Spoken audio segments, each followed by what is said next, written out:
The original X-Rap brought slash bait technology to the top 5 feet of the water column.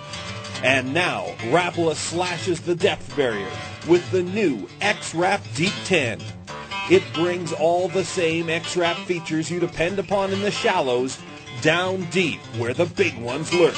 Out of all the new lures that Rapala has introduced in the past couple of years, and they're all awesome, this is the one I'm most excited about because it lends itself to my style fishing more. This bait on 8-pound test line will go somewhere between 8 and 10 foot. And the magic about the bait is in cold, super cold, pre-spawn conditions, you can get this lure down that deep and fish it as slow as you want and keep it at that depth. And I mean triggering all those giant pre-spawn bass to bite. When you're jerking this bait down and you get it down in that 8 and 10 foot of water, and actually what this bait does is as you jerk it, and it has an erratic motion, about every second or third jerk, it actually turns straight around and looks straight at the fish.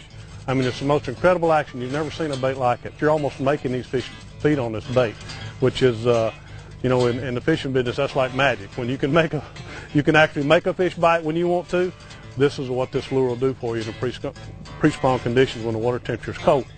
The X-Rap Deep 10 comes in 13 popular freshwater colors to cover a wide range of fish species and water conditions.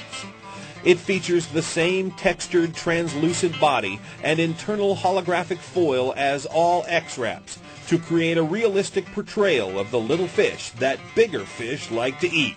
And no doubt about it, Rapala's classic feather tail triggers strikes. Then, the premium pyramid point hooks take over, sticking deep and holding on for dear life. Once a fish is on, it's on for good. You know, one of the things that you really notice about these two X-Raps is the difference in the lip. And one of the key things when you're bass fishing is to get the bait to run the correct depth that the fish are. And if they're in, like, say, a 4 to 7, 8 foot zone, usually this short lip is going to get down there to cover that type of water. And if they get real deep on you in some of these clear water lakes and the fish are actually coming out of maybe 15 or 20 foot of water, when it's real cold, this longer lip will usually get down there to that 10, 11, 12 foot zone, and when you pause it, they can come up to the bait, and that's what makes the jerk bait so good.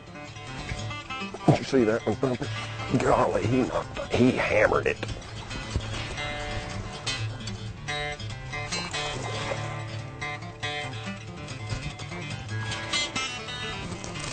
I mean, now he thumped the tar out of that thing. I had to let it sit a long time. I mean, these fish are real sluggish here. Gotta let that thing just sit there. Boy, I mean, he nailed it. Get it down deep. Take you about 4, 5, 6 turns on that handle. Get him started down there, and then just give him 3 or 4 or 5 little short pops straight down with that rod. What that does is that makes that bait dive. And then just let him sit there. Slash and burn. Then pause for jaws. Just have to let it sit. Sometimes that's the way it is. Bringing extreme attitude and hard-cutting, aggressive, darting action to a standstill. Down deep, in their face, then down their throat. Look out below.